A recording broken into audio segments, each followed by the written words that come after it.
મંગલાચરણ ચિંતા સંતાન હંતારો યત્પાદામૃજણે નવ સુયાનાચાર્ય મુહુર્યદનો ગાતો જંતુ અદુખાત્રિકો ભવેદ નમઃ સર્વદા વંદે શ્રીમદ્વલ્લભનંદનમ અજ્ઞાનત્રિમિરાન્ધસ્ય જ્ઞાનાંજલશલાકયા ચક્ષુરુન્મીલિतं येन तस्मै श्रीगुरवे नमः।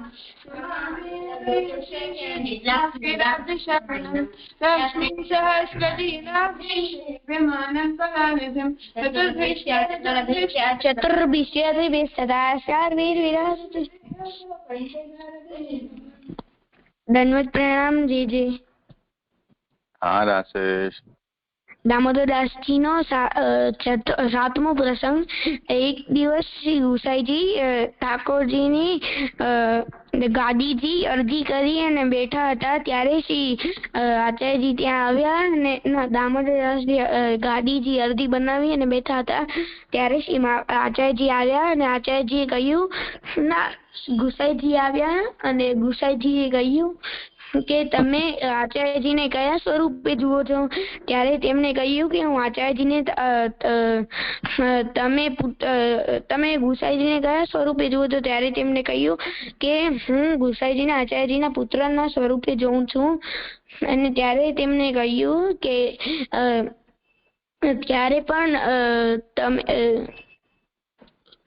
તમે શ્રી આચાર્યજી અને ગુસાઈજીની ક્યારે પણ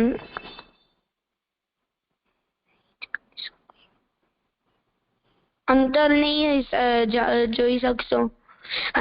જોઈ શકો। આનામાંથી શીખ મળે છે કે પહેલે પ્રસંગને સમજવાનું, પછી એને યાદ કરવાનું। યાદ ન રહે તો કોઈ ચિંતા નહીં, પણ સમજવું જરૂરી છે। આપણે જે બોલતા હોઈએ એ પોતે પણ સમજવું જોઈએ અને બીજાને પણ આપણે સમજાવી શકીએ। સમજ્યો રાશેશ? જી જી। તો દામોદરદાસજી શ્રી ગુસાઈજીના બિરાજવાના ગાદીજી ઉપર પોતાનો પગ રાખી અને પછી બેસતા બાજુમાં, એટલે શ્રી ગુસાઈજીના એટલા નજીક બેસતા કે જાણે ગાદી ઉપર ચડી ગયા હોય।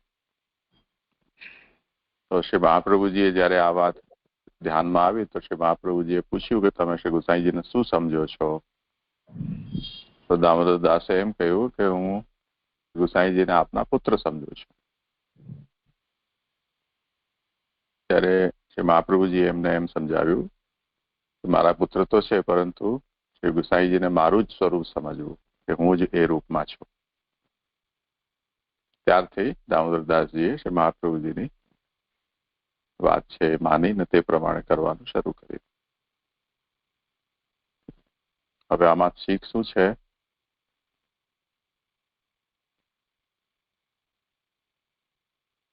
રાશેશ?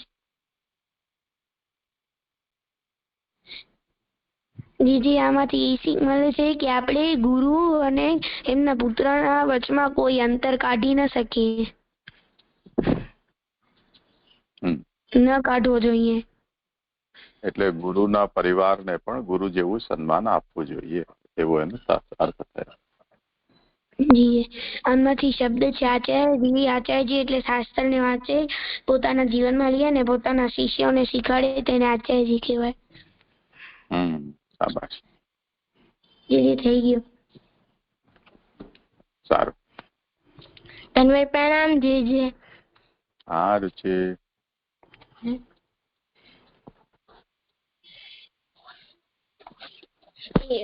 શું થયું? વરાવતાર એક વાર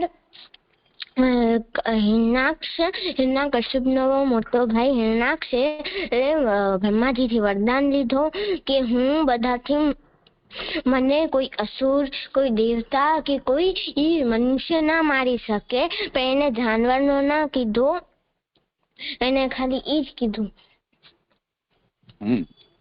પછી એને એટલું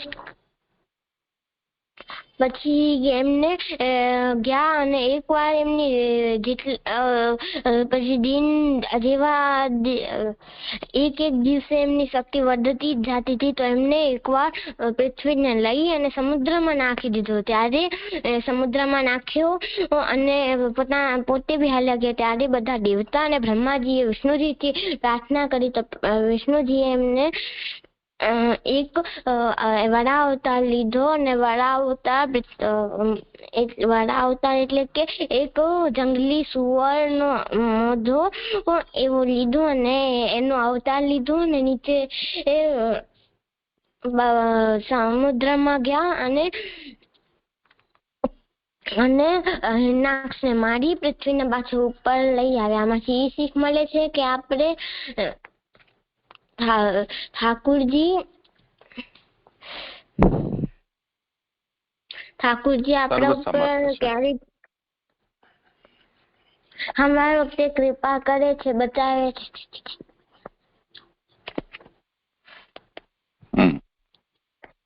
ઠાકુરજી સર્વસમર્થ છે.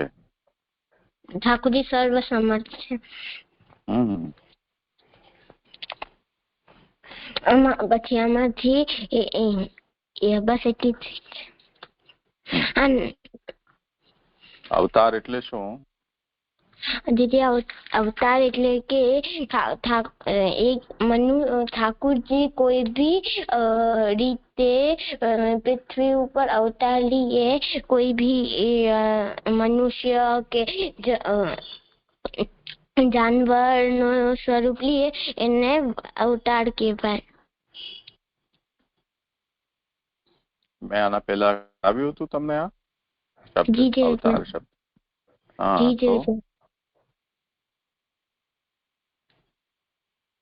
ભગવાનનું પોતાના ધામમાંથી ભૂતલ ઉપર પ્રકટ થવું એને અવતાર કહેવાય છે.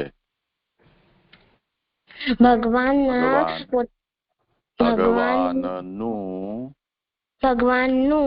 પોતાના ધામમાંથી ભૂતલ ઉપર કોઈ બી રૂપે પ્રકટ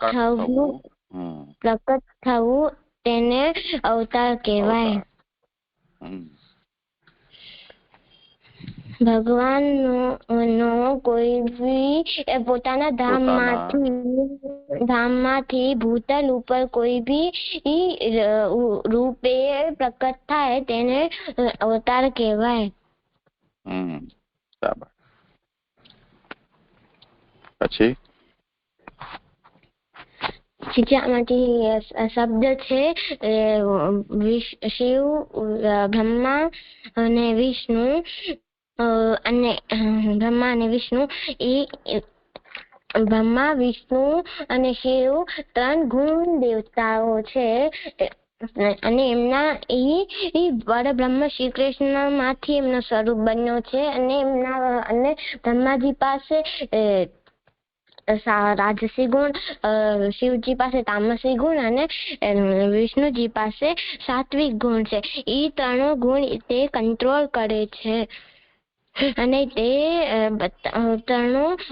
બધા તે ગુણ દેવતા છે.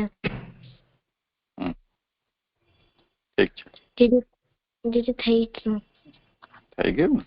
સારું. હવે શું કરશો? પ્રણામ. જે હું કીર્તન કરું. હા, કરો. ठीक है.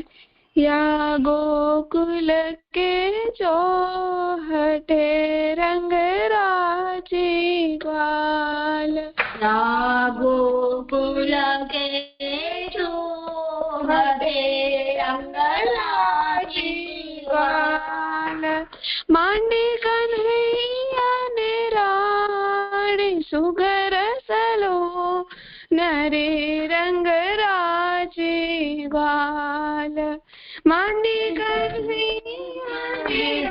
સાથે જ ગાઓ ભક્તિ, સાથે ગાઓ. જી જય.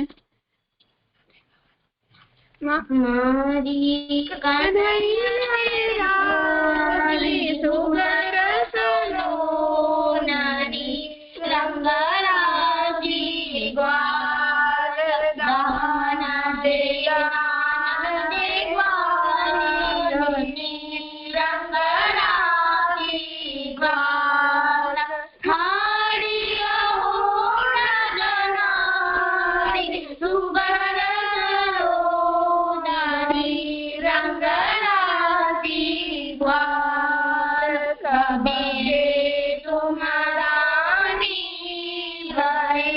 રંગરાજી દ્વાર કાગે હો બસનાર સુગર સરોવરની રંગરાજી દ્વાર વૃંદાવન કે રાની હે રંગરાજી દ્વાર ફૂલ દેવસના સુગર મનોહરી રંગરાજી દ્વાર તુમ આઈ હો વાનની રંગરાજી દ્વાર દજીવન મેં જાય સુગર સરોવરની રંગરાજી દ્વાર બરસાને કી વારની રંગરાજી દ્વાર મથુરા દેશ ન જાય સાવર સરોવરની રંગરાજી દ્વાર ભોર સદાનન દેલો રંગરાજી દ્વાર કેસે હો નદી સુગર સરોવરની રંગરાજી દ્વાર દાન હે રંગ રૂપાલિયા રંગરાજી દ્વાર તમન હૈ નવદી સુગર સરોવરની રંગરાજી દ્વાર જાગત દાનની રંગરાજી દ્વાર જીવમાને સદાય સુગર સરોવરની રંગરાજી દ્વાર જાય ઉકારો કંઠપે રંગરાજી દ્વાર પગલાનો મોરી જાય સુગર સરોવરની રંગરાજી દ્વાર કંઠ ઉકાર હમારો રંગરાજી દ્વાર મથુરા ભર્યો ડાર સમર સરોવરની રંગરાજી દ્વાર ઉગ્ર છોડીઓ બંદલે રંગરાજી દ્વાર કાળું નગોપાલ સુગર સરોવરની રંગરાજી દ્વાર ધજીના મોહન લિયો રંગરાજી દ્વાર રસગુણ રનિયો રાય સુગર સરોવરની રંગરાજી દ્વાર રાધા રસિક ગોપાલકી રંગરાજી દ્વાર આનંદ નગરી જાય સુગર સરોવરની રંગરાજી દ્વાર યાવો પુલકે સોહતે રંગરાજી દ્વાર વાલી કનૈયા રે સુગર સરોવરની રંગરાજી દ્વાર જે થઈ ગયું. હા, બહુ સુંદર. હો, ચલો હવે પંચશ્લોકી પંચપદ્યાની. अच्छा હા સાનવી. આવર્તન કરતા પહેલા પ્રશ્ન પૂછું? હા પૂછી લો, અને જો કોઈ શ્લોક સુધી રિલેટેડ હોય તો તે વખતે પૂછી લેજો. જી જય. મને ખાલી મધ્યમ અને અધમ શ્રોતા વિશે હજુ મને સમજણ નથી પડી કે આપે મને એવું સમજણ પડી હતી કે આપે મધ્યમમાં એવું કહ્યું હતું કે મધ્યમ શ્રોતા ભગવદ આવેશમાં એમનામાં વિકલીનતા આવી જાય છે, પણ જયારે ભગવદ આવેશ ના હોય તો વિકલ નથી રહેતા. પણ પછી જયારે અધમ શ્રોતાની વાત આવી ત્યારે મને એવી સમજણ પડી કે એમને ભગવત સ્મૃતિ હોય તો નિરોધ ભાવ આવે છે, પણ એ પરમાનન્ટ નથી રહેતો. તો પછી આ મધ્યમ અને અધમ કરતાથી મધ્યમ અધમ શ્રોતા કરતાથી કેમ ઉપરની કક્ષામાં આવે છે? હજુ બરાબર સમજણ નથી પડી જાય છે. હા કઈ વાંધો નહીં, પેલા આપણે શરૂ કરીએ, પછી નિરૂપણ કરીને અને પછી વિચાર કરી લઈશું આ પ્રશ્નનો. જી જય છે. કોણ, તમે શું ક્રમ નિશ્ચિત કર્યો છે? દંડવત પ્રણામ. જે પહેલો શ્લોક હું કરીશ, બીજો ભક્તિ, અને ત્રીજો ચોથો પાંચમો એ સાનવી ને અર્પણ બે વચ્ચે લઈ લેશે. હા ઠીક છે, કરો. જે પંચપદ્યાની ગ્રંથમાં ચાર પ્રકારના શ્રોતાનું નિરૂપણ કરવામાં આવ્યું છે. એક તો ભક્તિ માર્ગના ત્રણ શ્રોતા છે, ને એક પ્રપત્તિ માર્ગ કે આપણે શરણ માર્ગના આપણે કહી શકીએ ઈ છે. તો ભક્તિ માર્ગના જે પેલા ત્રણ શ્રોતા છે, ઉત્તમ અધિકારી, મધ્યમ અધિકારી અને કનિષ્ઠ અધિકારી, એ ત્રણ પ્રકારના શ્રોતા ભક્તિ માર્ગીઓ એનું નિરૂપણ છે. ને પછી ચોથો શરણ માર્ગીય કે પ્રપત્તિ માર્ગનો શ્રોતા છે, એનું એ શ્રોતાનું પણ નિરૂપણ કરવામાં આવ્યું છે. તો પેલો શ્લોક તો એમ નહીં, પહેલા આપણે જે પદ્ધતિ નક્કી કરી છે તે રીતે કરો ને.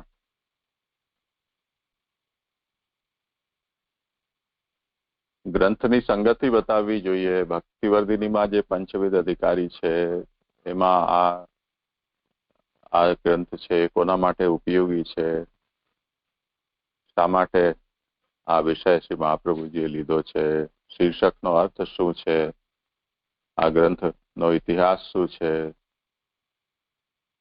એ બધું નિરૂપણ કર્યા પછી શ્લોક આરંભ કરો.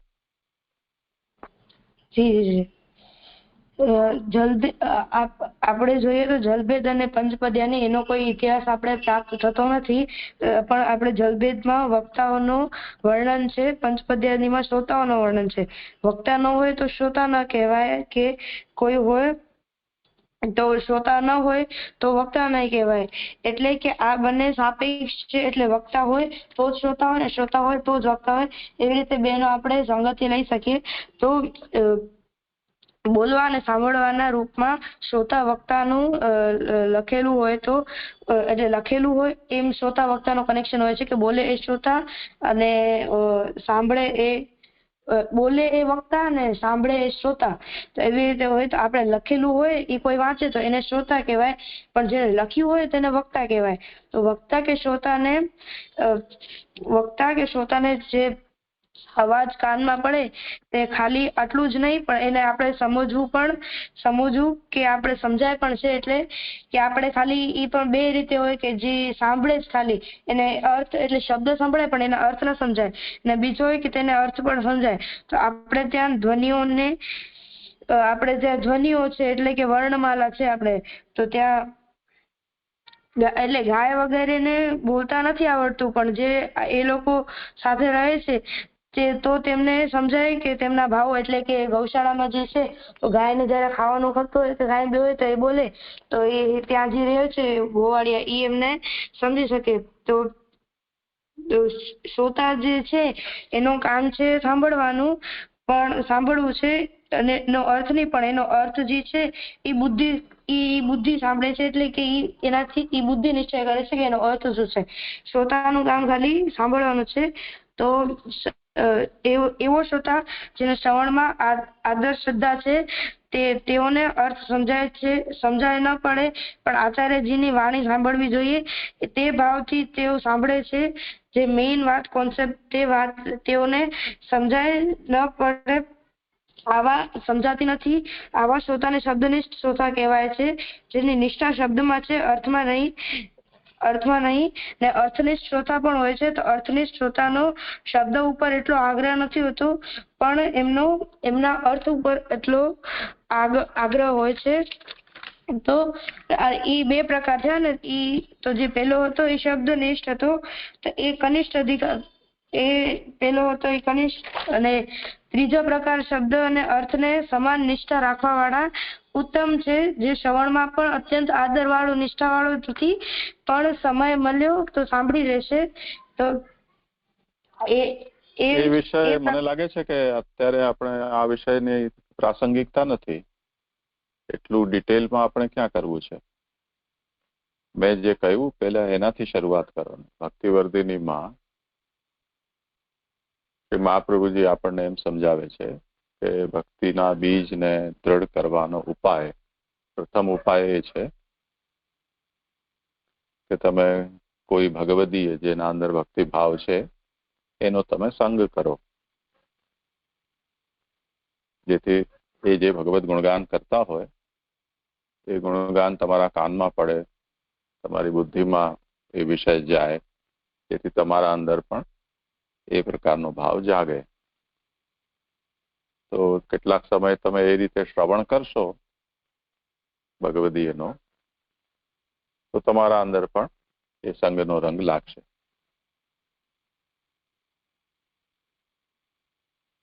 એના પછી એ ભગવદીય પોતાના ઘરમાં ભગવત સેવા કરતા હોય,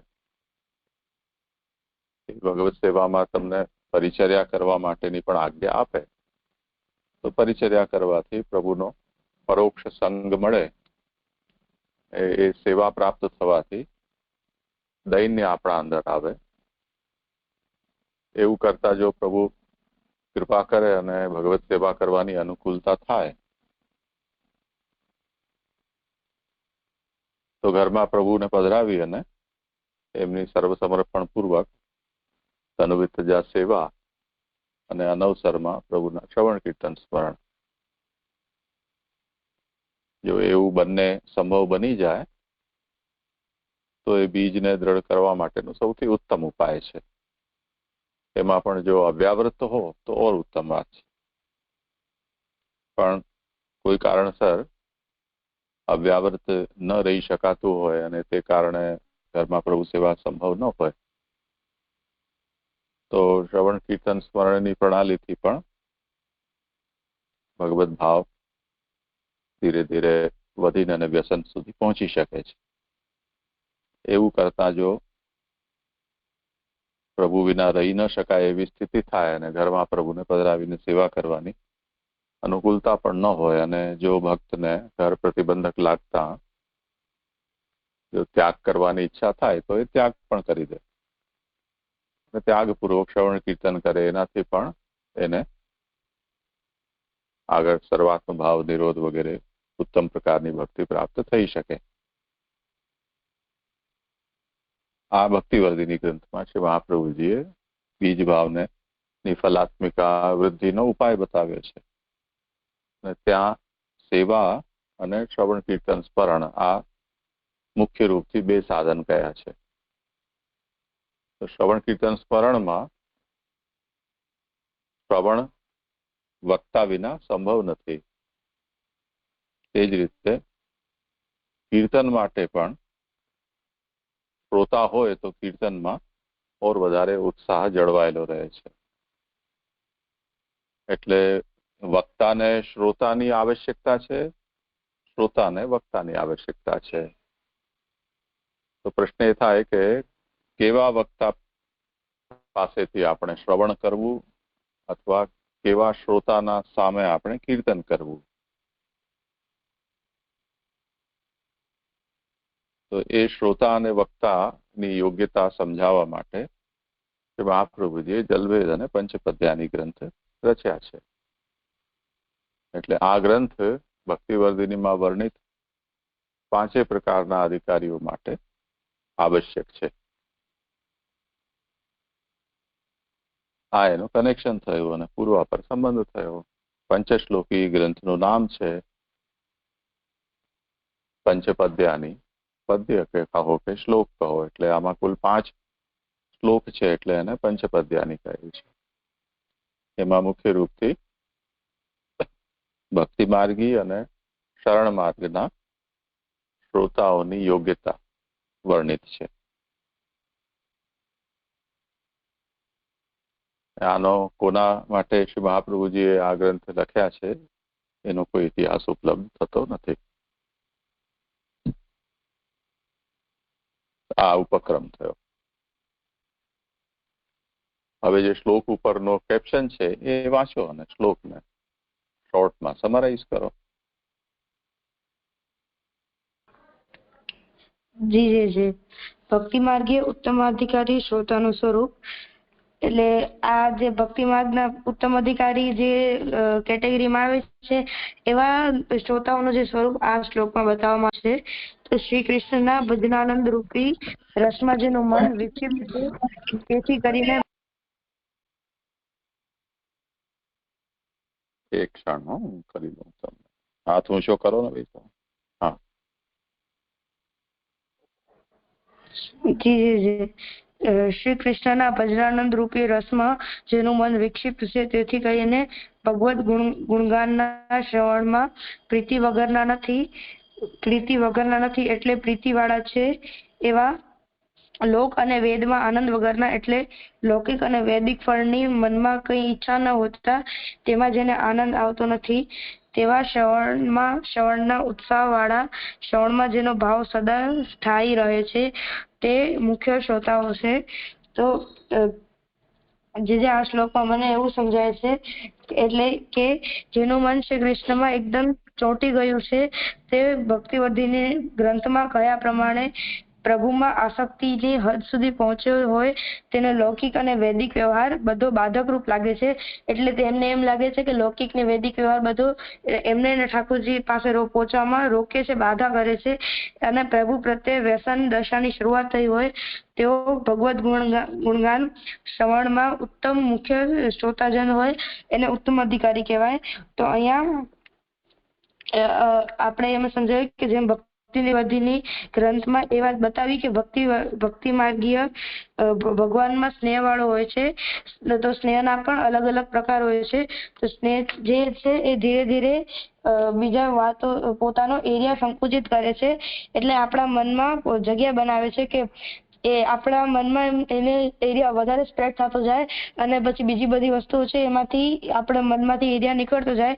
તો આપણો સ્નેહ જેમ જેમ વધતો જાય તેમ તેમ એ ક્ષેત્રમાં આપણો મન સંકુચિત થાય છે, એમાં બીજાનો પછી પ્રવેશ કરવાનો કોઈ અવસર રહેતો નથી. તો આમ આવી રીતે આપણું મન સંકોચાઈને એક જગ્યાએ સ્થિર થઈ જાય છે. તે બધા વિષયોમાં થાય છે. એટલે શ્રી મહાપ્રભુજીએ ભક્તિની વર્ધિનીમાં એ વાત સમજાવી હતી કે શ્રી કૃષ્ણમાં સ્નેહ થયો તો અન્ય દેવી દેવતાઓ કે અન્ય શ્રી કૃષ્ણ પાસે જતા આપણને અટકાવી તેમના સાથે નો સ્નેહ નષ્ટ થઈ જાય છે. એટલે કે આપણે જે જોયું કે આપણે એવું કોઈક વસ્તુમાં સ્નેહ લાગી જાય તો આપણે બીજી બધી જગ્યાથી સ્નેહ હટી જાય કે આપણું શ્રી ઠાકોરજીમાં લાગે તો બીજા દેવી દેવતામાંથી નીકળી જાય. એટલે કે જે લોકો વૈષ્ણવ છે તેમાં સ્નેહ વધશે અને જે લોકો વૈષ્ણવ નથી આપણો જે એટલે કે કોઈ વૈષ્ણવ હોય તો એના બીજા વૈષ્ણવમાં સ્નેહ વધશે, પણ જે લોકો વૈષ્ણવ નથી એમાંથી સ્નેહ હટતો જશે, સ્નેહ નીકળી જશે. એટલે એક જગ્યાએ એનું મન ચોંટ્યું બીજી જગ્યાએથી એકદમ ઉખડી જશે. તો લોકમાં જો સ્નેહ છે તો એ અહીંયા એની વાત અહીંયા નથી થતી. લોકમાં તો એક સાથે અલગ અલગ જગ્યા પર સ્નેહ હોય છે. જેમ કે ફ્રેન્ડ લઈએ તો આપણે એવું જરૂરી નથી હોતું કે એક જ ફ્રેન્ડ હોય, કેટલા બધા ફ્રેન્ડ હોય. તો એ અહીંયા લોકની વાત નથી કરવામાં આવી, અહીંયા અલૌકિકની વાત કરવામાં આવી છે. તો અહીંયા આપણે અલૌકિકની વાત કરીએ તો જે શ્રી કૃષ્ણમાં જેનું મન લાગી ગયું છે તો શ્રી કૃષ્ણ સિવાય જેટલી બી જગ્યાએથી ત્યાંથી એનું મન ઉકળી જશે. એટલે કૃષ્ણમાં મન ચોટ્યું કે નથી ચોટ્યું એ જાણવાનો એક આ ઉપાય છે કે આપણે અગર જો શ્રી કૃષ્ણની સિવાય બીજી કોઈ બી વસ્તુમાંથી પોતે મન આપણું નીકળવા માંડી જાય તો આપણે એવું સમજી રહેવું કે શ્રી કૃષ્ણ મન આપણું લાગે છે.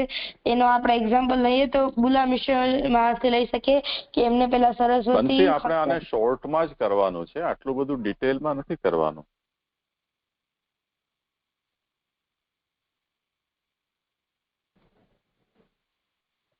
જી જી જી તો શ્રી કૃષ્ણની ભક્તિથી જેનો મન શ્રી કૃષ્ણમાં ગેલો થયો છે એવા જે ભક્તો છે એમની સ્થિતિ એવી છે કે કૃષ્ણ સિવાય બીજા કોઈ કાર્યમાં એમની રતિ એટલે કે પ્રેમ આસક્તિ સ્નેહ હવે નથી રહી. ભક્તિ નિવર્ધિની ગ્રંથમાં જેનો આસક્તિના લક્ષણ બતાવે છે તે કક્ષાની આ વાત છે. તો શ્રી કૃષ્ણમાં મન આસક્ત થયું તો કૃષ્ણ સિવાયનું બધું જ પ્રતિબંધક લાગે છે. આ જે શ્રોતા છે તે શ્રી કૃષ્ણ રસથી વિક્ષિપ્ત થયેલા મનવાળા છે. તો એનો મન શ્રી કૃષ્ણ સિવાય કોઈ બીજી વસ્તુમાં કે વાત સાંભળવામાં એ તૈયાર નથી, એટલે એ રતિવર્જિત છે. તો કૃષ્ણ સિવાય કોઈ બીજામાંથી મન ઉકળી જાય છે. તો એટલે કે કૃષ્ણ સિવાય લોક અને વેદમાંથી મન ઉકળી જાય છે. તો પેલા એમનું મન લોક અને વેદમાં આનંદ મળતો હતો, કેમ કે કૃષ્ણ રસ નતો એમને, પણ જેમ કૃષ્ણ રસ આવ્યો તેથી તે લોક અને વેદમાં એમને તુચ્છ લાગે છે. એટલે એ બધા વિષયોને શ્રવણ કરવામાં પણ એમની રુચિ રહી નથી. એવા જે શ્રવણોત્સુક કૃષ્ણના શ્રોતા છે એ મુખ્ય શ્રોતા ગણાય છે. જે એવું સમજાયું હતું.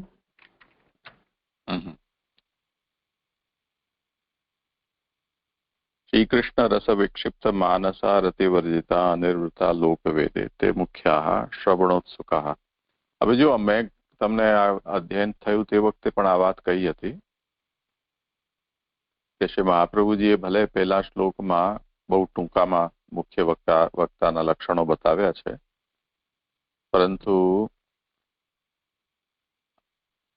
મધ્યમ અને અધમ પ્રકારના શ્રોતામાં જેટલા લક્ષણો પોઝિટિવ નેચરના છે એ બધા જ મુખ્ય પ્રકારના વક્તાની અંદર આપણે સમજી લેવાના છે. એટલે કોઈ વ્યક્તિ આ વિષયને સારી રીતે ન સમજતો હોય, બહુ પ્રાઇમરી લેવલનો હોય, અને એને એવી જિજ્ઞાસા થાય કે વલ્લભાચાર્યજી ભક્તિ માર્ગીય ઉત્તમ શ્રોતામાં કયા લક્ષણો હોવા જોઈએ એવું માને છે, તો એને સમજ પડી શકે એવી ડિટેલ આપણને વર્કઆઉટ કરવી જોઈએ. એટલે સૌથી પહેલા મિનિમમ શું રિક્વાયરમેન્ટ છે, તો એ શ્રી કૃષ્ણનો અંદર એને અનન્ય શરણાગતિનો ભાવ હોવો જોઈએ, જે આપણે 5મા શ્લોકનો વિષય છે. અનન્ય મનસો મર્ત્યા અથવા દેશકાલ દ્રવ્ય કરતા કર્તૃમંત્ર કર્મ પ્રકારતઃ. તો આ વસ્તુ તો એમાં હોવી જ જોઈએ. એના પછી અધમ જે શ્રોતા છે એના અંદર જે લક્ષણો બતાવ્યા છે એમાંના જે પોઝિટિવ લક્ષણો છે તે, પછી મધ્યમ કક્ષામાં કહેલા છે એમની અંદર જે પોઝિટિવ છે તે, અને ફાઇનલી ઉત્તમમાં કહેલા તે. તો આ આખી વાત કઈ રીતે આવી રહી છે? ભક્તિવર્ધિનીમાં પ્રેમ આસક્તિ અને વ્યસનની જે ત્રિવિધ અવસ્થા બતાવી છે એ જ ઓર્ડર અહીંયા પણ બતાવવામાં આવ્યો છે, પણ અહીંયા એ ઓર્ડર ઉલટા ક્રમથી બતાવેલો છે. એટલે વ્યસન, આસક્તિ અને પ્રેમ અને રુચિ. તો જેને ભગવાનનું વ્યસન જેવું સિદ્ધ થઈ ગયું છે, વ્યસન અવસ્થા ભક્તિની જેને પ્રાપ્ત થઈ ગઈ છે, એટલે ભગવાન સિવાય હવે જેના માટે રહેવું શક્ય નથી, એવું જેનું મન ભગવાનમાં ચોંટી ગયું છે, તો એ શ્રી કૃષ્ણ રસ વિક્ષિપ્ત થઈ ગયો છે માનસ. અને તે જ કારણે, કેમ કે કૃષ્ણ સિવાય બીજું કંઈ એ રહી શકે એમ નથી, તો શ્રવણ પણ કૃષ્ણ સિવાય બીજું કંઈ કરી શકે એમ નથી. તો સદા સર્વદા એને કૃષ્ણ શ્રવણ જ જોઈએ છે.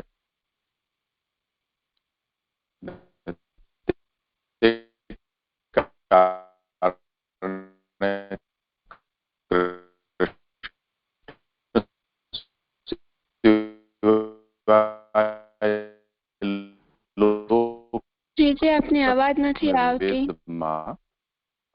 એને નિવૃત્તિ એટલે આનંદ, સુખ નથી મળતું. તો ભક્તિવર્ધ ગ્રંથમાં જે હવે આવે છે જે બ્રેક થાય છે, કટ થાય છે અવાજ. ભક્તિ જે આપનો અવાજ કટ થાય છે. જોઉં ચાલ હા જોઉં હો હવે નહીં આજે થોડી ગડબડી છે. હવે આવે છે અવાજ? જે આવે છે.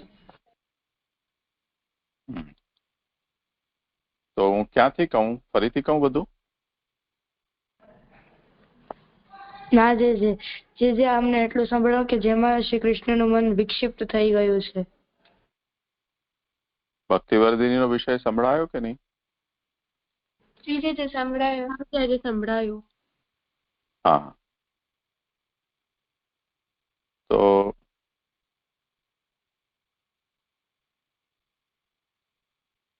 શ્રી કૃષ્ણ રસમાં જેનું મન વિક્ષિપ્ત છે અને કૃષ્ણ સિવાય બીજે ક્યાંય એનું મન ચેન નથી પામતું, એ અહીંયા ઉત્તમ કહ્યા છે. તો ભક્તિવર્ધિનીમાં જેમને વ્યસન સિદ્ધ થઈ ગયું છે, એ વ્યસન કક્ષા ઉપર પહોંચેલો જે ભક્તિ માર્ગી શ્રોતા છે એને પંચપદ્યાનીમાં ઉત્તમ પ્રકારનો શ્રોતા કહેલો છે. તો જેને વ્યસન સિદ્ધ થયું છે એમાં આસ્તિ અને રુચિ વાળાના જે પણ લક્ષણો છે તો એની અંદર આવી જ જશે. એટલે રાગ વિનાશ, ઘર વગેરેમાં અરુચિ, ભગવાનથી પ્રતિકૂળ જે લોકો છે એમને પ્રતિબંધકનું એમને લાગવા, અને અન્યત્ર રાગનો વિનાશ, આ બધું એની અંદર સ્વતઃ આવી જશે લક્ષણો જે મધ્યમ અને અધમ પ્રકારના શ્રોતા અંદર કહેલા છે તે. અને જે ભક્તિ માર્ગમાં આવી ગયો છે એની અંદર ચતુશ્લોકી અને કૃષ્ણાષ્ટક ગ્રંથમાં કહેલો જે પ્રાઇમરી આવશ્યકતા છે જેની અનન્યતાની, એ બધા ગુણો પણ એની અંદર છે જ એમ સમજવું જોઈએ. તો આપણે એને ઉલટા ક્રમથી લઈશું તો સૌથી પહેલા કૃષ્ણમાં અનન્ય આશ્રય વાળો હોવો જોઈએ. બીજા ક્રમમાં એ અધમ કક્ષાના શ્રોતામાં શું શ્લોક છે જરા વાંચતો.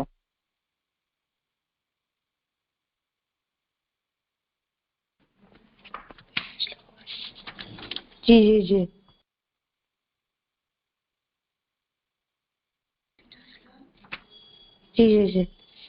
આટલી બધી વાર લાગે? શ્લોક વાંચ. નિસંદિગ્ધમ નિસંદિગ્ધમ, બસ. સર્વભાવેન યે વિદુર, એટલે શ્રી કૃષ્ણ તત્વનું જેને નિસંદિગ્ધ જ્ઞાન હોય તે. બીજું, સદા કૃષ્ણનો આવેશ જેની અંદર બનેલો રહે, અથવા પ્રપંચ વિસ્મૃતિ પૂર્વક ભગવદ આસક્તિ, આ પ્રકારનો જે નિરોધ છે એ જેનો ભગવાનમાં સદા બનેલો છે. અને ભગવાનમાં આ પ્રકારનો પૂર્ણ ભાવ હોવાથી જેના બધા પ્રયોજનો પૂર્ણ થઈ ગયા છે, એટલે પ્રભુમાં જ એના બધા પુરુષાર્થો સિદ્ધ થઈ ગયા માને છે. અને એની જે વિકલતા છે પ્રભુ માટે એ સદા બનેલી છે, તે પ્રકારનો. હવે મધ્યમનું જુઓ. શ્લોક વાંચ. વિકલિન મનસો યેતુ ભગવત સ્મૃતિ વિહવલાહ આર્થિક નિષ્ઠાસ્તે ચાપી મધ્યમાહ શ્રવણોત્સુકઃ. તો વિકલિન મનસઃ, જેમનું મન છે એ ભક્તિભાવથી ભીંજાયેલું છે અને ભગવાનની સ્મૃતિ જેને સર્વદા બનેલી રહે છે, અને એ અર્થનિષ્ઠ છે, સાથે સાથે શબ્દનિષ્ઠ પણ છે. જુઓ, શ્રી કૃષ્ણ રસમાં વિક્ષિપ્ત થયેલો, જેને લોકવેદમાં આનંદ આવતો નથી, અને કૃષ્ણ સિવાય અન્ય કંઈ પણ જેને સાંભળવાનો ઈચ્છા નથી, એ પુષ્ટિ માર્ગમાં સૌથી ઉત્તમ પ્રકારનો શ્રોતા ગણાય. આ રીતે આખા ગ્રંથમાં કહેલા જેટલા પણ ગુણો છે એ બધા જ ગુણો ઉત્તમ પ્રકારના શ્રોતામાં આપણે વિચારી લેવાના.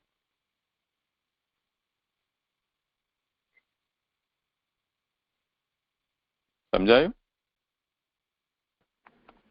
જી જી જી. હવે એક વખત આપણે આ ફિક્સ કરી લીધું. હવે આમાંથી જે વસ્તુ, જે ગુણો ઓછા થશે તે અનુસાર એનો અધિકાર કે યોગ્યતા છે એ પણ ઓછી થતી જશે. એટલે જેમને સદા વિકલતા નથી રહેતી, જેમને સદા સ્મૃતિ નથી રહેતી, જેને પૂર્ણ ભાવ નથી, એવું થોડું થોડું જ્યાં પણ ઓછું કરતા જઈશું તેમ તેમ એની યોગ્યતા પણ ઓછી થતી જશે.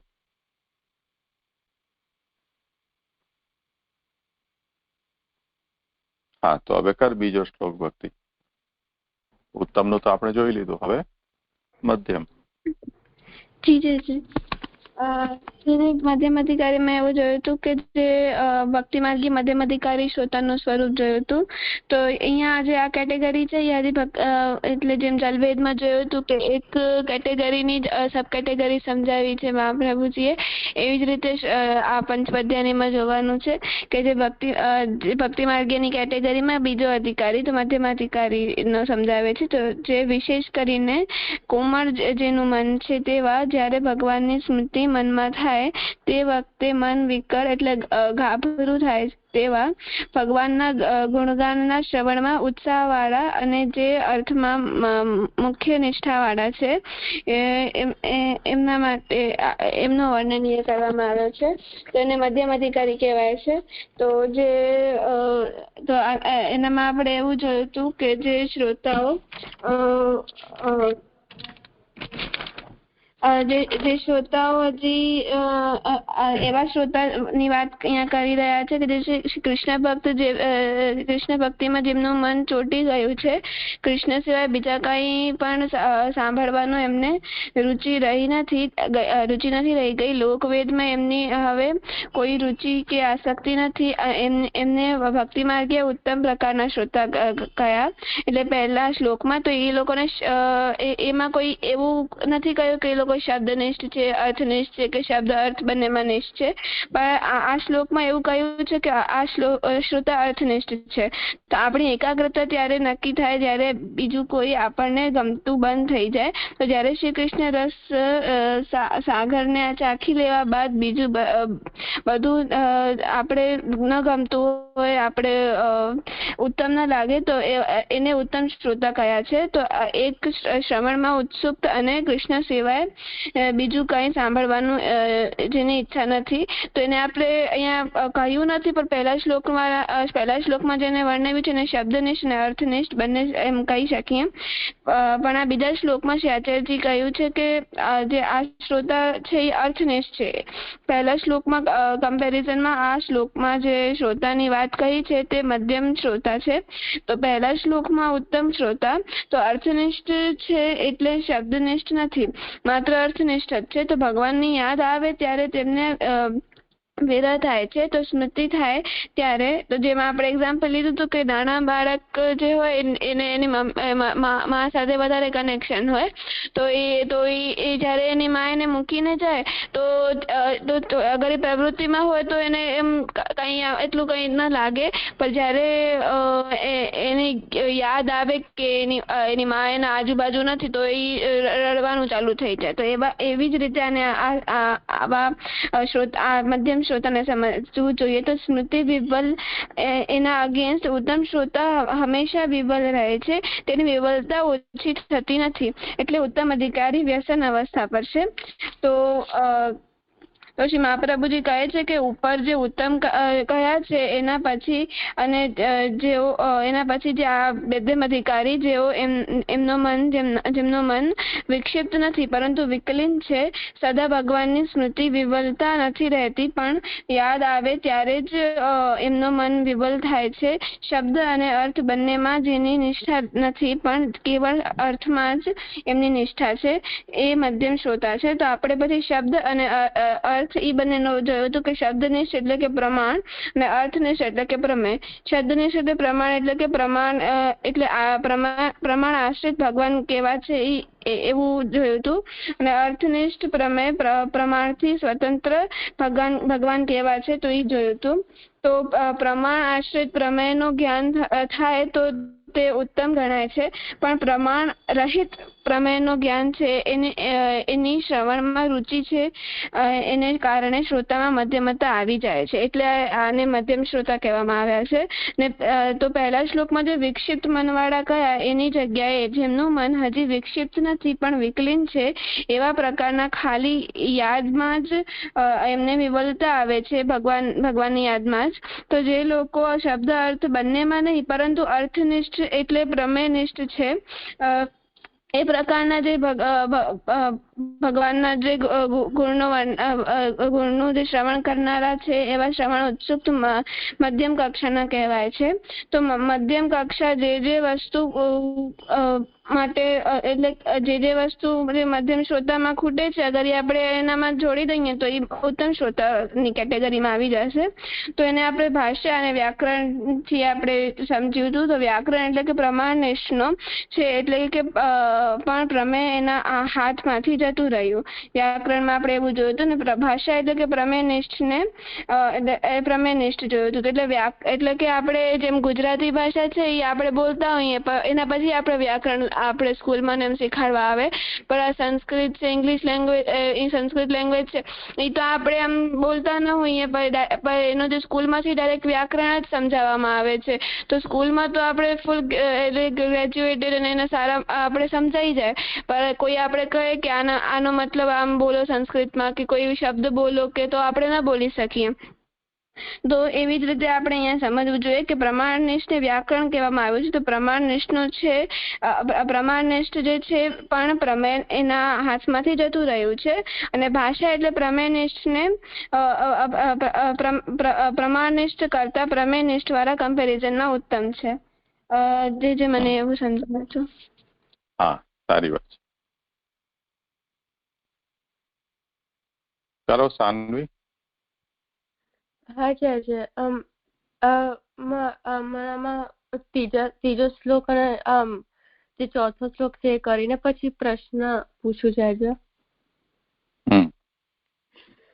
હજી જાય. એટલે મને આ ત્રીજા શ્લોકમાં મને એવી સમજણ પડી હતી કે હવે આગળના શ્લોકમાં તો મધ્યમ શ્રોતાનું બતાવ્યું અને અહીંયા ઉત્તમ શ્રોતા છે હવે એના વચ્ચેનું કમ્પેરિઝન નહીં કરતા, હવે ખાલી મધ્યમ અને અધમ શ્રોતાના વચ્ચે આપણે કમ્પેર કરવું પડે કે મધ્યમ શ્રોતામાં આપણે સમજ્યું કે એમના મનમાં આ વિકલીનતા સદા રહેશે, એટલે સદા સ્નેહથી એમનું મન વિંજાયેલું રહે છે.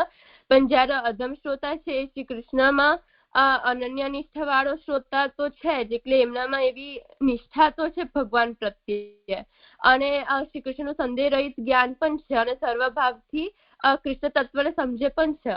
પણ અધમ શ્રોતા અને મધ્યમ શ્રોતામાં જે ભેદ છે એમના પરમાનન્ટ કે ટેમ્પરરી સ્ટેટસમાં છે. એટલે અધમ શ્રોતા એમને સદા વિકલીનતા નથી રહેતી, જ્યારે મધ્યમ શ્રોતામાં એવું દેખવા મળે છે કારણ કે એમનામાં સદા એવો સ્નેહ રહેશે.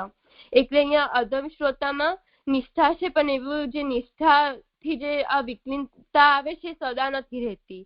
અને પણ જે પુષ્ટિ ભક્તની જે બેસિક ક્વોલિટી છે એમાં આપણે નિષ્ઠા જોવા મળે છે કે એમને ભગવાન પ્રત્યે તો નિષ્ઠા હોવી જ જોઈએ અને કૃષ્ણ તત્વના વિષયમાં કોઈ દિવસ સંદેહ ના હોવો જોઈએ અને સર્વભાવથી જાણતા ઠાકોરજીનું મહાત્મ્ય જાણવું જોઈએ એમને. અને આવા ક્વોલિટીઝ એમનામાં ના હોય તો એ અધમ કક્ષાથી પણ નીચી કક્ષાના શ્રોતા જણાય છે. અને આપણા ભક્તિવર્ધિની સાથે પણ આપણે રિલેટ કરી શકીએ, કારણ કે ભક્તિવર્ધિનીમાં આપણે સમજ્યું હતું કે વક્તા જે છે ભગવાનના થોડાક જુદા જુદા વક્તા હોય છે. થોડાક વક્તા ભગવાનના વિશેષ ગુણોનું જ નિરૂપણ કરે છે, કે ભગવાનના જે સ્પેસિફિક ગુણો છે એનું જ નિરૂપણ કરે, જ્યારે કોઈ જે વિચક્ષણ વક્તાઓ હોય એ ભગવાનના બધા ગુણોનું વર્ણન કરે છે. એટલે આ કોન્ટેક્સ્ટમાં સર્વભાવ જે સર્વભાવથી નહીં પણ કોઈ સિલેક્ટેડ ભાવથી જે કૃષ્ણ તત્વને જાણે છે તો એ અધમ કક્ષા પર એ શ્રોતા નહીં આવે, એ અધમથી પણ નીચેના કક્ષાના કહેવાય. પણ જે સર્વભાવથી જાણતો હોય તો એ અધમ કક્ષામાં આવી શકે છે.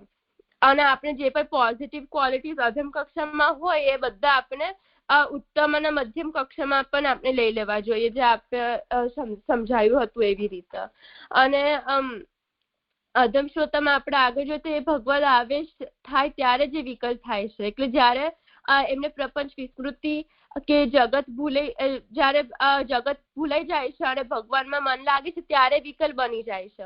અને એની પૂર્ણાર્થતા ત્યારે જ થાય છે જ્યારે એ પૂર્ણ ભાવ એનામાં જાગે. અને આ પૂર્ણાર્થ ત્યારે થાય છે જ્યારે ભગવાનને ચારે પુરુષાર્થો તરીકે માનવા લાગે. એટલે ભગવાન પ્રત્યે પૂર્ણ ભાવ જાગે છે ત્યારે એનામાં એવી થોડા ક્ષણ માટે આ બધું ભૂલી જાય અને ભગવાનને જ મહત્વ આપે છે. અને આ ભગવદ આવેશ જ્યારે પૂર્ણ રૂપે ના હોય તો આવો શ્રોતા અન્યમાં આસક્ત થઈ જાય છે. એટલે એવી અન્ય શક્તિ આવી જાય છે અને અન્ય ભક્તિ માર્ગીય સાધનમાં કે અન્ય ભક્ત કે ગુરુમાં આસક્ત થઈ જાય છે. એટલે આ બધી ક્વોલિટીઝ આપણે અધમ કક્ષા કે કનિષ્ઠ શ્રોતામાં આપણે જોઈએ છે. અને અહીંયા આપણે આજે જે આપણે નિરોધનો ભાવ હોય છે ને નિરોધની અવસ્થા હોય છે, અને આજે અધમ કક્ષા વાળા જે છે એ નિરોધની જ ભાવના એમને ખાલી હોય છે. એમને નિરોધ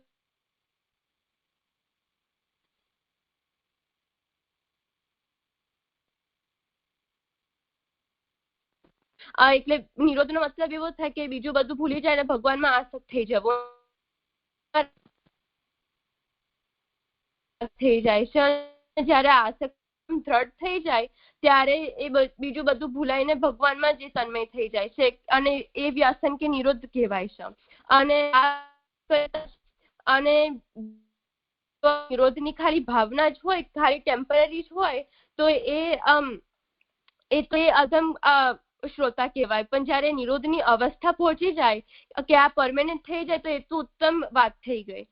તો આપણે અહીંયા સમજવું જોઈએ કે જ્યારે આ જે વિકલ્પતા છે એ બીજા એ જે આવેશ છે જુદી જુદી રીતે થઈ શકે છે. કે સ્નેહનું આવેશ આવે ત્યારે આપણામાં જે થોડાક સંસ્કાર છે પ્રબળ થઈ જાય અને એ આવેશ સંજન્ય હોઈ શકે, સમય કે કાલજન્ય હોઈ શકે કે પૂર્વજ સંસ્કાર હોય પ્રબળ થઈ જાય તો જુદી જુદી રીતે આવેશ થઈ શકે. એટલે આપણામાં તન્મયતા આવી જાય કે આવેશ થઈ જાય ત્યારે આપણામાં એવી વિકલતા આ શકે છે. એટલે એવી રીતે અહીંયા અધમ શ્રોતાની વાત શ્રી મહાપ્રભુજી કરે છે. પણ જ્યારે આવી અવસ્થા ના હોય કે જ્યારે ટેમ્પરરી જ્યારે એ વિકલતા નથી ત્યારે એમનામાં અન્ય શક્તિ આવવાની થાય છે. અને અન્ય શક્તિ અન્ય શક્તિ છે એમાં એમની આસક્તિ અન્ય દેવી દેવતા પ્રત્યે પણ હોઈ શકે કે ભગવાન જે અન્ય રૂપ ધારણ કર્યા હોય એમનામાં પણ આસક્તિ હોઈ શકે કે ગુરુની પરિચર્યા કરવી કે એ પણ અને ગુરુમાં પણ એવી અન્ય શક્તિ હોઈ શકે છે. પણ એ ગુરુની પરિચર્યા કરવી એ અન્ય શક્તિ નથી એઝ લોંગ એઝ આપણે ઠાકોરજીના સ્થાને આપણે એના કરતા હોય. એટલે જે પણ આપણે કરીએ આપણે ભગવાનને આપણે મહત્વ આપણે આપીએ ત્યારે અન્ય શક્તિ નથી કહેવાતી. પણ જ્યારે આ ઠાકોરજીને બાજુ પર મૂકીને બીજામાં આપણે આસક્ત થઈ જાય તો એ અન્ય શક્તિ કહેવાય. અને આવું અન્ય શક્તિ ત્યારે પોસિબલ બને છે જ્યારે અધમ શ્રોતા ભગવાન પ્રત્યે જે નિરોધની ભાવના છે જ્યારે ખાલી ટેમ્પરરી હોય છે અને બીજાના સમયમાં આવી અન્ય શક્તિ થવાની પોસિબિલિટી થાય છે એવું સમજીતી જાય છે. હા, સારી વાત છે. હવે તારો પ્રશ્ન શું છે? તો મને જે અહીંયા સમજણ ના પડી કે મધ્યમ શ્રોતામાં પણ મધ્યમ શ્રોતામાં પણ એવું આવ્યું હતું કે જે કે એમની ઉત્તમ શ્રોતાના કમ્પેરિઝનમાં મધ્યમ શ્રોતામાં એવો આવેશ હોય છે ત્યારે જ એમનામાં વિકલીનતા આવે છે. પણ પછી અહીંયા ત્રીજા ને ચોથા શ્લોકમાં એવું આવ્યું કે મધ્યમ અને અધમ શ્રોતાના વચ્ચે એકલો ફેર છે કે મધ્યમ શ્રોતામાં સદા વિકલીનતા રહે છે અને પછી અધમ શ્રોતામાં એવી આવેશ આવે છે. એટલે અહીંયા વિકલીનના વિકલ એ જુદું કે એ હજુ મને નહીં, એ બંને. હા, એટલે વિકલીનતા છે એક કારણ છે અને વિકલતા એ એનું કાર્ય છે, એટલે એની ઇફેક્ટ છે. તો જેની સદા વિકલીનતા બનેલી છે એ મધ્યમ છે.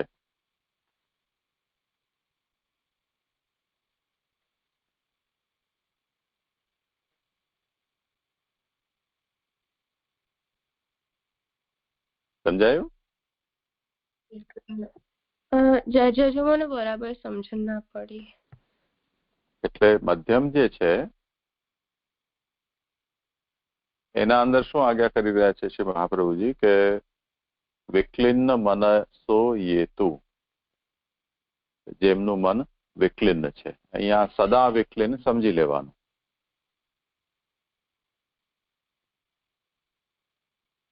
પણ ઠાકોરજીની સ્મૃતિ જ્યારે એમને થાય છે તે વખતે એમના અંદર વિહ્વલતા પ્રકટ થાય છે. હવે વિહ્વલતા છે એ વિકલિન્નતાનો જ એક પ્રભાવ છે, એની ઇફેક્ટ છે.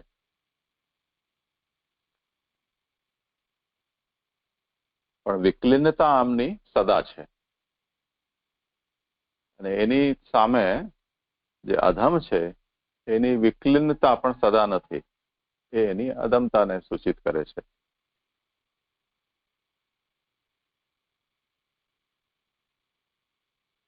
તો હવે એને આપણે આની સાથે તુલના કરો તો શું બનશે સ્થિતિ કે નિસંદિગ્ધમ કૃષ્ણ તત્વમ સર્વભાવેન યે વિદુ તે તો આવેશાત્તુ વિકલા નિરોધાદ્વા ન ચાન્યથા. એટલે જેની સદા વિકલિન્નતા છે એ તો મધ્યમ છે અને આવેશ કે નિરોધજન્ય જેની વિકલિન્નતા કે વિકલતા છે એ અધમ થઈ જશે. પ્લસ અન્યાસક્તતા આવી રહી છે તો ઓર વધારે. એટલે આપણે એના અધમતાની અંદર 3 સ્ટેજીસ ફરીથી આપણે વિચાર્યા કે આપણે ઓર આની અંદર સૂક્ષ્મ વિચાર કરવો હોય ભેદનો તો અધમ, અધમતર, અધમતમ એમ આપણે કરી શકીએ. તો અન્યાસક્તાસ્તુ યે કેચિત અધમાઃ પરિકીર્તિતાઃ.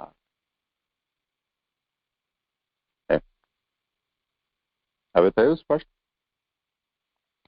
અહીંયા ખાલી ફરીથી સમજાવશો કે વિવલતા અને વિવલતાનો મતલબ શું થાય અને વિકલિનતાનો મતલબ શું થાય? એટલે વિકલિન્ન એનો અર્થ થાય છે ભીનું,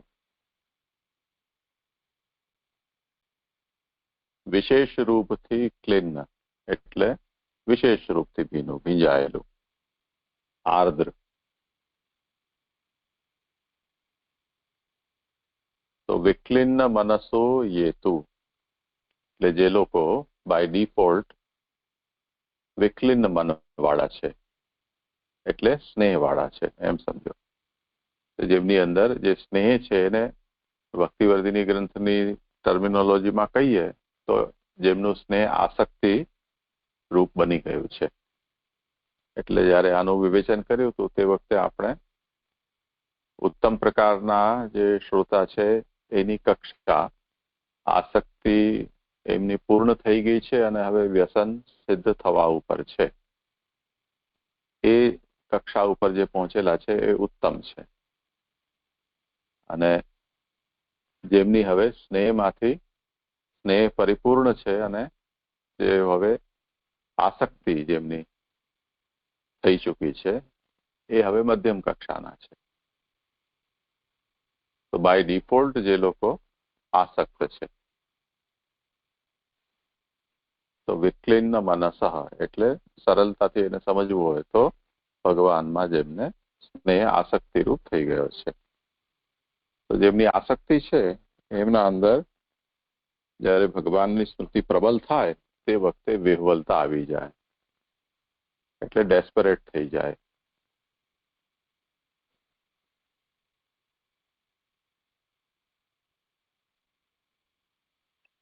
હવે થયું સ્પષ્ટ? હા જી આજે હવે સમજાયું. એટલે અહીંયા શ્રી મહાપ્રભુજી મધ્યમ શ્રોતાની વાત કરી રહ્યા છે, તો એમાં આપણે સમજ્યું કે સદા વિક્લિન્ન છે. એટલે વિક્લિન્ન મતલબ કે જે વિશેષ રૂપથી ભીંજાયેલું હોય કે ભીનું હોય, એટલે એમનામાં સ્નેહ વાળા છે. એટલે સ્નેહ જયારે એમનામાં સ્નેહ હવે આસક્તિ રૂપ બની ગયું છે. જયારે ઉત્તમ શ્રોતામાં આપણે જોયું કે એમનામાં આસક્તિ થી વ્યસન સુધીને પહોંચવા આવ્યા છે, પણ અહીંયા મધ્યમમાં સ્નેહથી આસક્તિ સુધીને પહોંચવા આવ્યા છે. અને જયારે એમને ઠાકોરજીની સ્મૃતિ થાય ત્યારે એમનામાં એવું વિવલતા આવી જાય છે કે ડેસ્પરેટ બની જાય છે. પણ અધમ શ્રોતા છે એમનામાં વિકલીનતા પણ સદા નથી રહેતી. એટલે એમને ભગવદ આવેશ થાય ત્યારે જ એમનામાં એ વિકલીનતા જાગે છે, અને પછી વિકલીનતાના કારણે વિવલતા પછી જાગે છે. અને એમનામાં અધમ અને અધમતર અને અધમતમ એવા જુદા જુદા કેટેગોરીઝ પણ છે, કારણ કે એમનામાં વિકલીનતા સદા નથી રહેતી, એની સાથે સાથે અન્યાસક્તિ પણ જાગે છે. એટલે અન્યાસક્તિ જાગશે તો એમના અધમ કક્ષામાં પણ એમની કક્ષા ઈચી કહેવાશે. એટલે એવું સમજી જાય છે મધ્યમ અને અધમ વચ્ચેનો ડિફરન્સ. હા, બરોબર છે.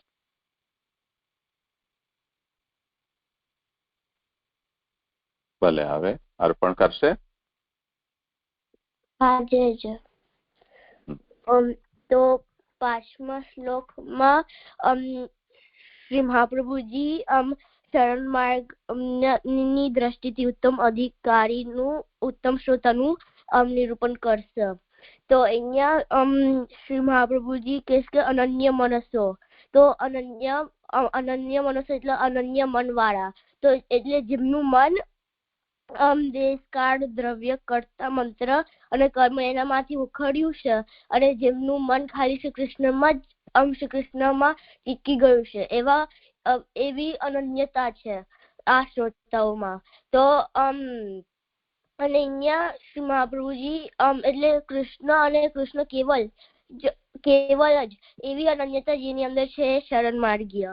તો હવે અને અહીંયા શ્રી મહાપ્રભુજી આ શ્રોતાઓને મર્ત્યાહા એવા શબ્દથી કહેલું છે. તો અહીંયા મર્ત્યાહા એટલે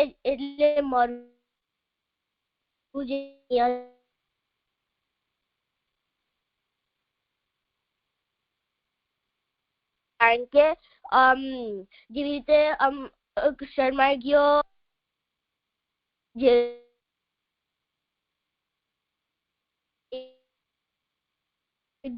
નિસાધન પણ છે. એટલે નિસાધન એટલે ભગવાન સંબંધી કોઈ પણ સાધન કરવામાં સમર્થ નથી. તો એટલે હવે જે અનન્ય છે પણ નિસાધન છે, તો એ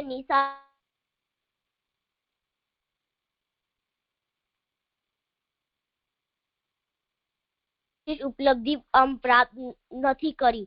એટલે એની એ જ ઉપલબ્ધિ છે કે એ દેશ કાળ દ્રવ્ય કર્મ મંત્ર સિવાય ખાલી શ્રી કૃષ્ણમાં જ આશય રાખે છે. એ જ એની ઉપલબ્ધિ છે. એટલે એના લીધે મર્ત્યા શબ્દ કહેવાય છે. એટલે જેવો આવ્યો એવો ગયો. એટલે મર્ત્યા શબ્દથી આ શ્રોતાઓની હીન અધિકારિતા કહેલી છે. એટલે હીનમાં પણ ઉત્તમ કે ઉત્તમમાં પણ હીન, આવી બે રીતે કહી શકાય છે. એટલે અહીંયા આ શ્લોકમાં શરણ માર્ગ ના દ્રષ્ટિથી આવા ઉત્તમ શ્રોતાઓનું સમજાયું છે. મને એવી સમજણ પડી. હા, બહુ સારું. સરસ કહ્યું.